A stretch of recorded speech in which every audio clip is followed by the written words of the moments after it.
I have a hard time with something called doom scrolling, where you wake up, you open Twitter, you see all this terrible news, and you can't stop watching. It's just looking at a train wreck constantly. I haven't seen people for the majority of the pandemic, and that's been really hard. It's harder to wake up in the morning knowing I'm not going anywhere and I'm not seeing anybody. One thing that has really helped me is resources like FaceTime and Discord and being able to see people. If this had been before we had smartphones and social media, I don't think I would have had the same balance, I would say. Short of a formal diagnosis,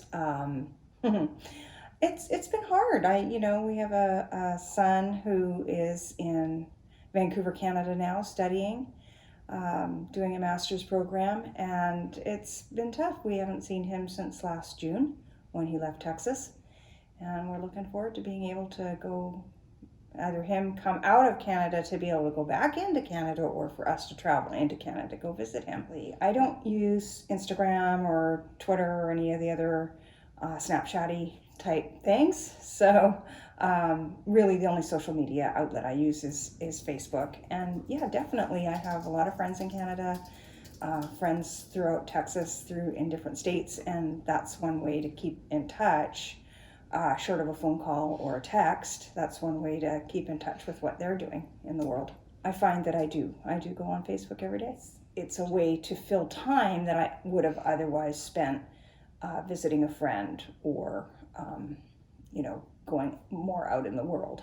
Seeing them on FaceTime, and I watch TV with people at night online, and it helps feel like I'm spending time with people and not just by myself or seeing people at a distance. It puts me back into a social atmosphere, whether I can see them in person or not. It would be a definite lifeline to people when you're not supposed to surround yourself with them during the pandemic. Our networks have been set up to deal with this without ever considering COVID. So it was a non-event. We'd had the entire infrastructure, all the software. We'd have been conducting meetings effectively online. The difference is no one was ever in a conference room. So that's normally what would happen.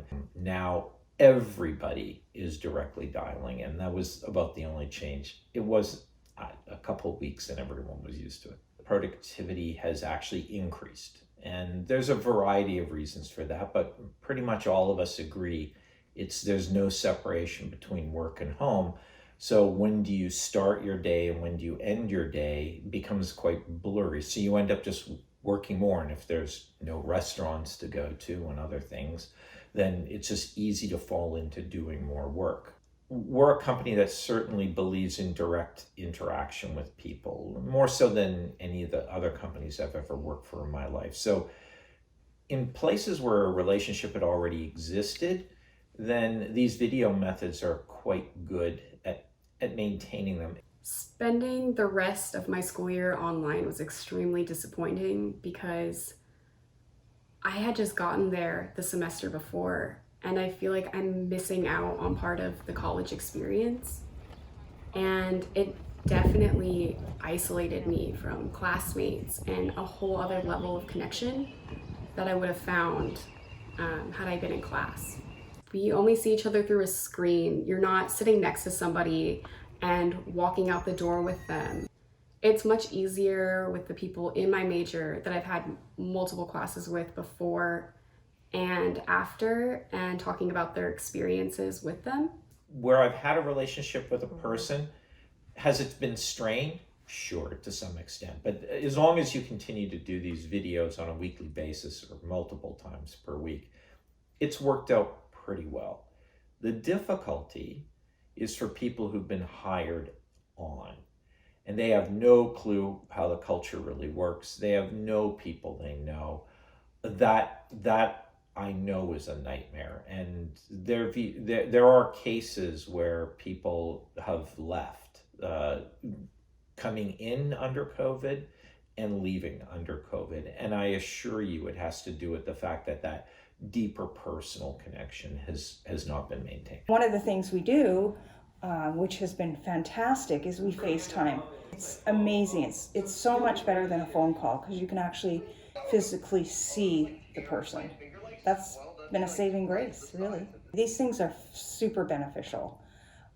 If we didn't have, I mean, back in the day, there wasn't cell phones, there wasn't a way to connect. It's definitely an easier world to have that available to you at the tip of your hands, tip of your fingers.